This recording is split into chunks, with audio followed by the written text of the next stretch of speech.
Okay, great. Hi, everybody. My name is Tamar Andrews. I am a professor of early childhood education. I've been doing this for a long time. I'm only 20 years old, but I have been doing this for about 40 years. And one of the things that I find most valuable, before actually even talking about skills in early childhood, is how to set up the right environment. And my partner and I, we call it finding the right pitch. And I'll show you what that means. So here you see on the side the word pitch. There are 4 different environments that would center. The first environment is going to be the physical environment, how it looks when they walk in. Now, the same way that you can walk into some people's homes and you get a sense of calm, and then you walk into some people's homes and you go, oh, what a mess.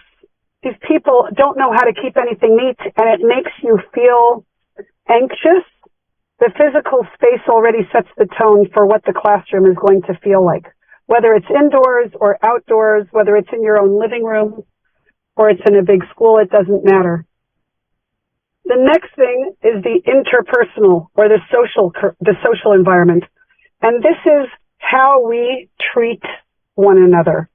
So, for an example, if I come up to you and I say, oh, tell me more about what you're coloring, and I lean in and I really give you that look like I'm really interested, that's very different than, oh, you're coloring? Great. You want to tell me about it? There's a different relationship that happens right there. And the next environment is the temporal or the time environment. And I'll give you an example. When you're going outside and you're playing, your heart starts beating anywhere from 75 to 140 beats per minute. Especially when you're dancing, your heart starts beating faster. You can't go from that straight to sitting down and paying attention to a teacher reading a story, because you've got to give that child time to calm their heart down. Similarly, how much time do you give them outdoors? Again, we'll talk about this. And the fourth environment is the curriculum itself. Do you walk in and say, oh, look, I've got a curriculum. This is what you're all going to learn? Or do you first say, who are the children in my class? What do they already know? And how do I create a curriculum based on what they already know and what I think they can grasp with a little bit of help? And when you think about all of these 4 different environments together and you really plan them appropriately, you create harmony, where you are in balance with all of those things, and that is the pitch. So first I want to ask you a question, and I'm going to stop sharing for a minute, and you guys can chime in. Is there anybody here who ever makes pancakes? Any kind of pancakes?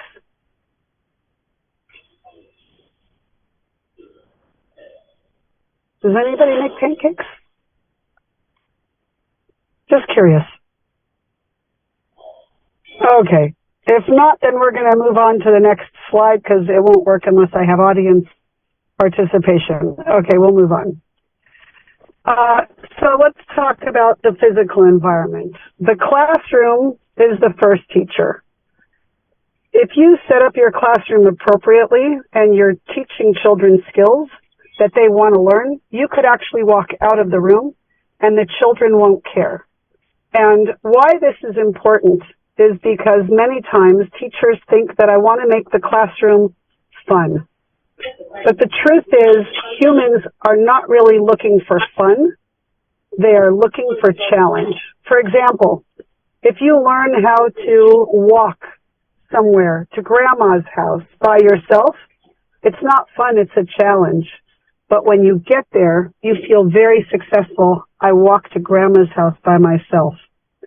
If you learn how to build something and balance a rock at the very top of the whole structure, you might afterwards say I had fun, but the truth is while you're involved in it, learning how to balance that rock on top of that structure is a challenge.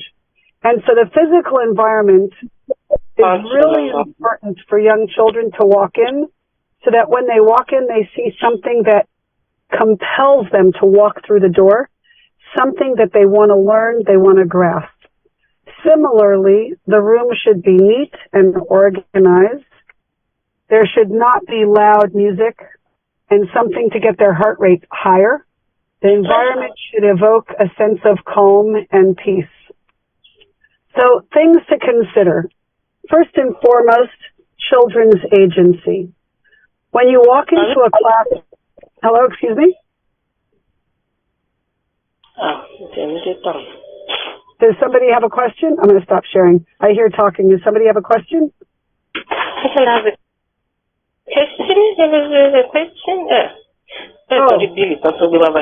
Bukola, do you have a question? Maybe not. Okay. I don't know. Anyways, I'll go back to sharing my screen. So when the child walks into the classroom, does the child have agency, which means does the child have more control over the environment, or does the teacher? You can teach children two different ways. You can either teach them by forcing them to all pay attention and listen to you all the time, in which case learning will always take place only when somebody tells them what to do. Or you can set up learning so that children will learn in a way where they learn skills to learn on their own. Because you're not always going to be there to teach them, and it's much better if children have that agency to learn how to learn on their own. The other thing you really want to do too is have kids have a sense of belonging in the community, in the classroom, and the classroom should be calming and regulating. So let's talk for a minute about children's agency. And again, physical spaces should allow children to be active and be able to choose some of the things that they're doing in their own classroom. It should also have shared responsibility so that children are co-creators of the learning with the teachers. And then we worry about challenging behaviors in those environments. So we'll talk about those for a moment, because challenging behaviors will block you. So I want to stop sharing for a minute and show you something. And I want to make sure you're all actually paying attention. So in the chat, if you could just write, at what age should a child start learning how to read? Not noticing letters, but at what age should a child learn how to read?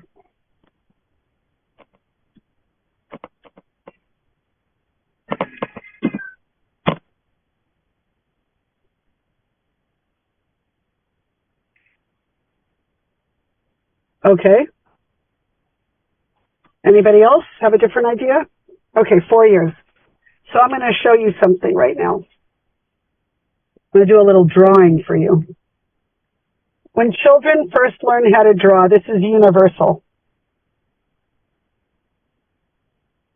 Right? They will make, if you can see that, they will make stick figures that look like this, correct? Mm. And then actually, you know what, let me see if I can get a whiteboard on here. Hold on 1 second. I think this will be easier.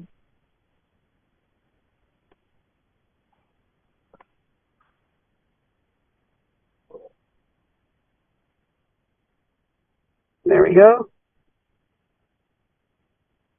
Okay, do you guys all see this whiteboard? Yeah? Just somebody tell me yes. I just need one person to say yes. I want to make sure that you can see it. It's plain. Good evening, ma'am. Okay, great. Thank you. It's okay, plain. Thank you. So watch. When kids first learn how to draw, they will do this, right? They'll make a little face, the happy face, and then they'll make arms and legs, right? And then it's floating in space. And then eventually what will happen is they'll take those legs and they'll draw them all the way down to the bottom. Now, nobody has legs that long. Does this, and hopefully this looks familiar. What this means now is that this child has ground in the picture. It means that the child now understands that an object can't just float in space. I mean, obviously, unless it's an airplane, but that all things have to be on the ground. Object orientation in space. I'm trying to draw with my finger here.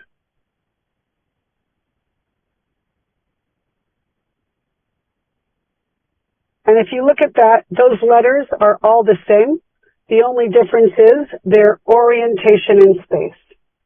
If you try to teach a child to learn how to read, before they have that object orientation in space, what happens is they learn how to read using a part of the brain that's right here by their ears called rote memory. No emotion, no love, no nothing. But if you wait until their legs in these drawings stretch all the way down to the floor or the ground of their pictures, then instead what they get is they learn how to read using the middle part of their brain called the limbic system, which is their emotional brain. So that if they see a word like this,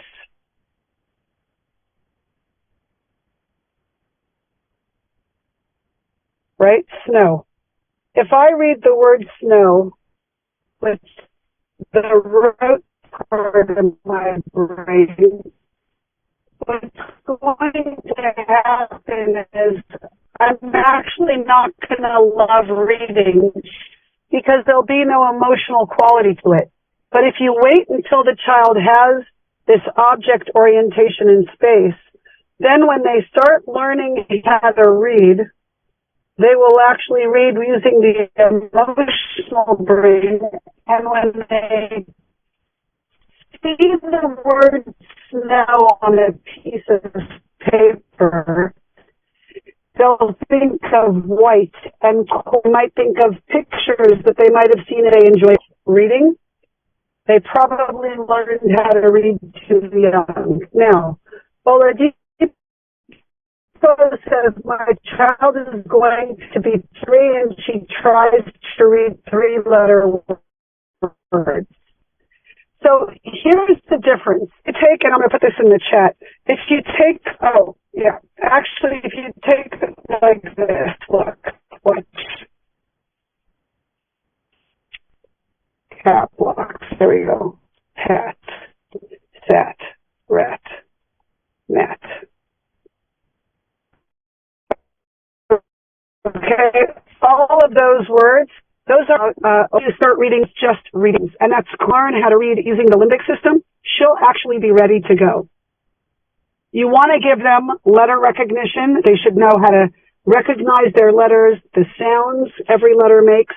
And if your daughter will sit with you, and mostly girls will sit more easily than boys because of how our brains are built, the more head start you can give her, the better. So that when she's ready to learn how to read, she'll have a much easier time with it. So absolutely. And 3 years old is perfect. That's why most kids will have ground in the picture when they're about 4. I will tell you though, having raised 4 kids, my third one, Daniel, did not learn how to read until he was almost 7. And sure enough, if you would ever look at his photos, you would actually see that most of it was right up to here, right? Until he was about 6.5, his people were still floating in space. But then at about 6.5, his legs started to stretch a little bit and stretch a little bit more. So that by the time he was close to 7, that's when the legs were on the ground. And you could it's almost like seeing the brain cells, the neurons, wiring together and stretching going into that whole thing. But yes, blends. By the way, Oladipo, what you want to do too is all of those are rhyme words. The rhyme words are the easiest for kids to get. Also things like, hold on, let me put it back in the chat. Bet, jet, met, net, set, anything that's the rhyme, because they can anticipate what the word will be. They only have to know the sound at the beginning and then the blend. So we actually call it an ET blend or a finial blend. The other thing that you can do is you can change just the last letter, but that's a little bit harder. The rhymes are much easier to go through. All right, I'm going to X out this, and let me go back to my PowerPoint. Oh, actually, wait, I want to tell you one more thing. Hold on one second. So let me share with you this. And by the way, if any of you have any challenging behaviors or specific skills that you want me to touch on, put it in the chat. And as long as time allows, I will put it in the chat to the best of my ability. So the other thing that gets in the way of learning is when teachers try to impose rules in the class, not yet quite understanding who the children are. And I'll give you an example. Many times we'll see kids who will kind of bump into other kids. Or when we're doing circle time, the young children will want to lay on their stomachs instead of sitting, crisscross applesauce. Sometimes, and especially in young children, we are all taught that there are only 5 senses. But the truth is, there are actually more. There are 8 senses. I'm going to write them in the chat. So one of them is called, oops, let me put this in. Yeah, so here is proprioception. That is a sense. The other ones are vestibular and interoception, and I'll explain them. Proprioception is understanding where your body is in space. And for some children that don't have a good sense of where their body is in space, they like to knock against other people in order to give them input, knowing where their body is in space. Similarly, when you sit crisscross applesauce, with your bottom touching the ground, very little sensory input into your body. But when you're laying on your stomach, kind of doing this, listening to the teacher, you've got the whole flat part of your body touching the ground, giving you much more sensory input.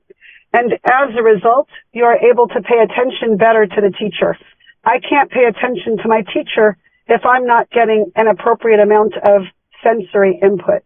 And so what you see as a child being unruly and kind of buckling into his friends could really and more often be a sense of the child trying to figure out how to get that input, that sensory input, in order to organize their brain and pay attention. Similarly, vestibular is how you move through space. And for some children who have a problem with both proprioception and vestibular, they might see kids on the other side of the room. They want to play with them. And as they go to play with those other kids, they're actually knocking everything over. Why? Because, again, they don't know where their bodies are in space. They don't actually understand how their bodies move in space. And so what you see as a child being inappropriate is really a child trying to make friends on the other side of the room. All right, let me share this again. Hold on. So there are challenging behaviors. So the definition of a challenging behavior, you'll see it right here, but I want to try and change the language. So instead of calling it a challenging behavior, can we instead say that these are behaviors that challenge us? Because if I understand this child really well, then I will be able to know what that child needs in order to learn in my classroom.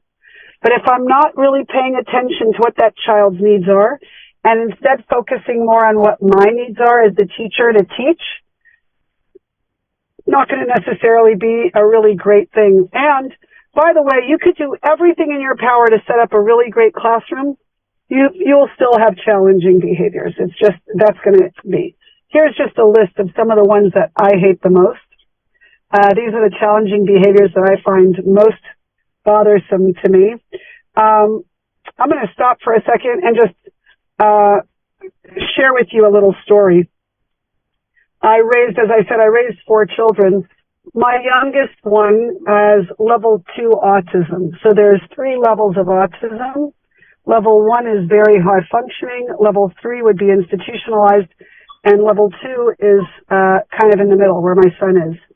There is no preschool in Los Angeles where I am that actually wanted to take him because the teachers didn't know how to handle him. And, at first you get angry and then you get sad. And then I said, okay, I'm going to do something about it. And, one of the things, I know you're going to think this is nuts, but one of the ways that autism manifests very much like ADHD is the children seem to be out of control a lot. And I am, absolutely children should have medication when necessary. But I did a little experiment, and from the time he was about 3 years old, believe it or not, that coffee helped him calm down and focus and do so well in school that he's rocking it as an adult. And he's off my payroll. He's very successful as an adult. And so what needs to really happen is we really have to be more akin to what the kids' needs are and try to understand who these children are and what they need. And I think that when we do that, we will just be more sensitive to the needs of kids, to the needs of teachers, back and forth, etc. And again, if there's any specific behaviors, feel free to put this in there. The next thing that I want to share with you, let me share. Hold on. Oh, sorry. Do you guys see this? Maybe not. Hold on. Let me get out of here. Hold on. Escape. Oh, there we go. Share my screen. Give me 1 second. Sorry. I got to go back to this. Play from current slide. There we go. Yeah, it is on. Oh. Yeah, there you go. I got it back on. This is an iceberg. And I want you to notice the only part of the iceberg that you really see is the part that's on top of the water.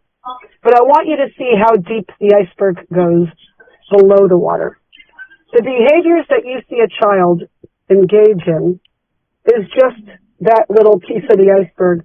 You don't know why that child is being unruly, why that child is misbehaving, why that child cries easily, why that child pushes his friends. And you could even have two kids coming from the exact same home with the same parents, and they will still both have very different manifestations of behaviors. Not only that, but look how far we are right now from that iceberg. You're not going to really know what that iceberg is unless you get right up close and take a look at it. And so this is what dysregulation looks like in the classroom. When children are dysregulated, it means that they are otherwise busy taking care of immediate needs and not able to pay attention to what the teacher is trying to teach. And it makes us feel frustrated, let's be honest, right? We would much rather have a class where everybody's just paying attention and doing with us what we need them to do rather than this kind of behavior. So it could be a child that's running around the room. It could be a child raising their voice, breaking and throwing toys. It can also be a child who goes away from the whole group, who lays down and falls asleep and refuses to participate. It can look all of these things. Not only that, but look at this classroom. I want you to take a good look at how this classroom is set up. I have ADHD. This makes me crazy. There is not one place in this classroom for me to rest my eyes. Too many colors, too many things. It's just too much. And now, look at the difference when you look at a room like this. Much less stuff. The walls are kind of kept clean and clear. If you go back to this room, there's only one person that made this room, and that is the teacher. But if you go to this room, the walls are empty and left for the kids to show their work. On the tables, on the carpets, on the walls. I feel much more calm when I look at an environment like this. But this classroom still has a problem, and that is right here in the middle.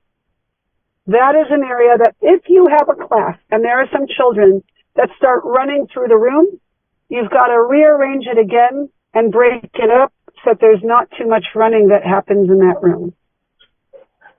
So sensory integration refers to how a child takes in that information from the environment makes sense of it, and then responds to it. So if we go back to this, how do you think a child is going to respond to this environment? Versus, how is a child going to respond in this environment? The same way when you go to a museum and you walk slowly and you have respect and you talk low and slow, in an environment where the music is blasting and there's stuff all over the walls, I'm going to start raising my voice because I need to be heard, and I'm going to get a little bit more crazy. And so these are, again, those, we think we only have 5, but we really have 8 senses in our brains, and how we make sense of them. So big open spaces tends to increase the tendency for children to run around. You want to make sure that if you have anything on the walls, you keep it minimal, because you want the children to pay attention to you and to the learning, etc. I'm going to stop sharing for 1 minute. I'm so sorry because this is not the time I was supposed to do this, so give me 1 second. I have an emergency. I'm going to come back in 1 minute.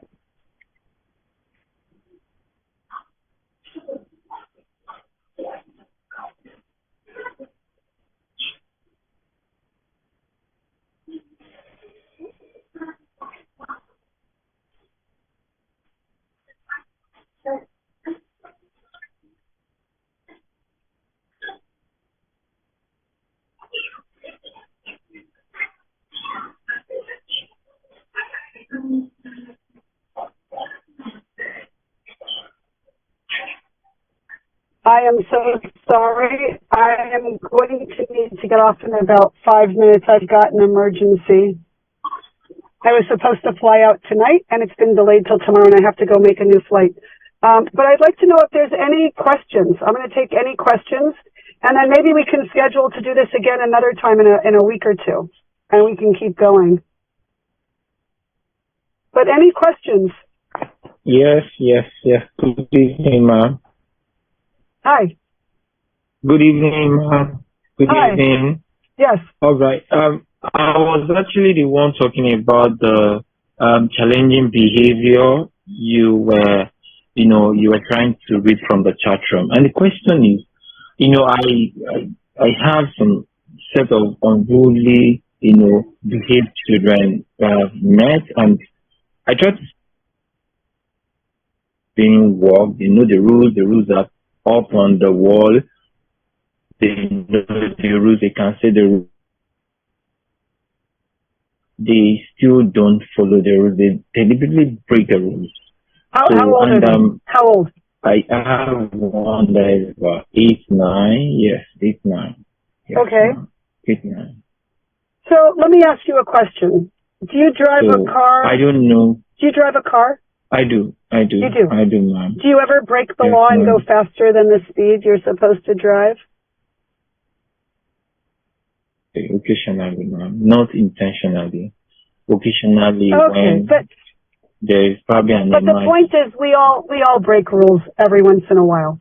Especially for children, they break rules because they're still figuring out what's going to happen if I break a rule. If a child breaks a rule, first of all, know that punishment does not work. It just makes them hate you. If a child breaks a rule and they're not paying attention, I want you to try something. Try this. And by the way, you're more than welcome to I can give you my email. Here, I'm going to give you my email right here on the chat, and you're more than welcome. Thank you. We can do a Zoom privately, and I'm happy to help you. There you go. I will. Ask the child, say, there's a rule here, and you're breaking the rule.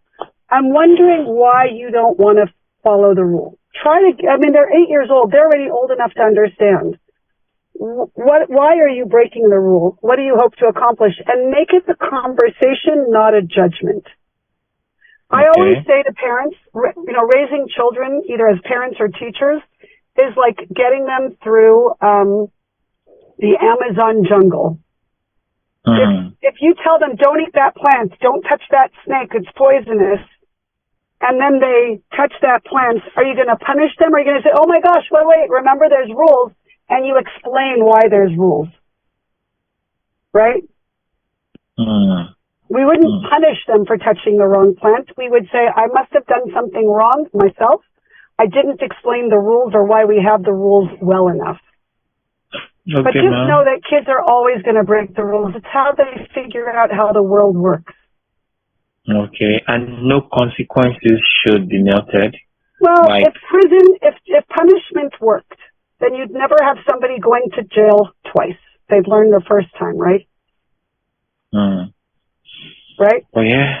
Oh, yes, Mom. Thank you. Thank you, Mom. All right, my love. Good luck. All right. I'm going to run. I've got to figure out what happens to this flight. But maybe we can arrange another one in a week or two or next month whenever you guys have another one of these. But there is my email, and I'm happy to do a private Zoom when I'm available with anybody that has questions. All right. Take care.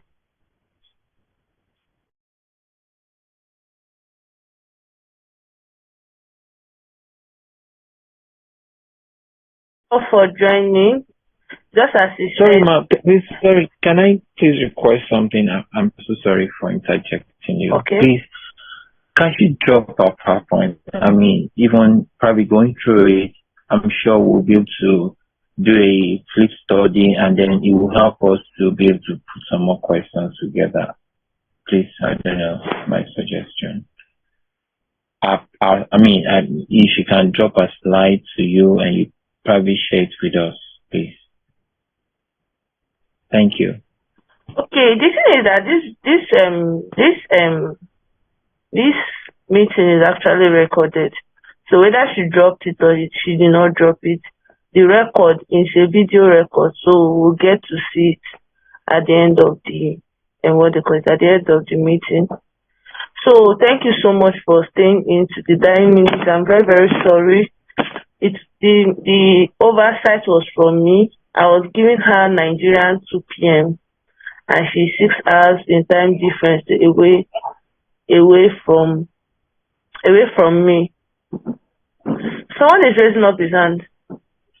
Yeah, I'm still the one. Please, what I mean is, she couldn't really go through the whole section with us because of emergency.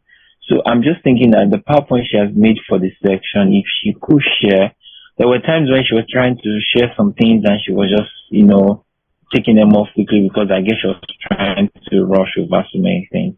So if she has a PowerPoint she has made for this section, the recording could not really take care of everything we were supposed to get from her. And what I'm saying that is that because I see that she has a lot to offer. This woman has a lot. She's really loaded. So that we're not being shortchanged or missing out. Hello, sir. Thank you. Hello, sir. Yes, ma'am. Thank you. We'll That's right. Reschedule her to teach another time. She has offered to teach at a reschedule. So at this point, the next teaching, which she'll be teaching, it will not be free because we know how much it costs us to actually put together this meeting. So, but for the PowerPoint, I'll request it. I'll request for the PowerPoint as you have said.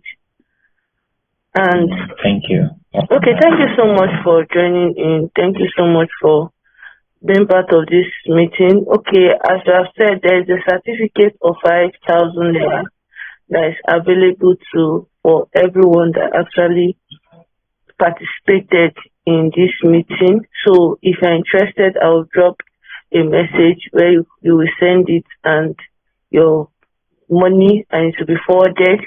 And also the video will be exclusive to those that pay for the certificate and some materials, because for some materials will be accessed by those, aside the materials for this training for going back will be accessed by those that pay the certificate to prove your seriousness. Okay, thank you so much for joining in this night. Have a nice rest. I'm truly sorry for the delay, but when the rescheduling of she comes up, we'll know and we'll be informed. Thank you so much for joining in. God bless you. Good night.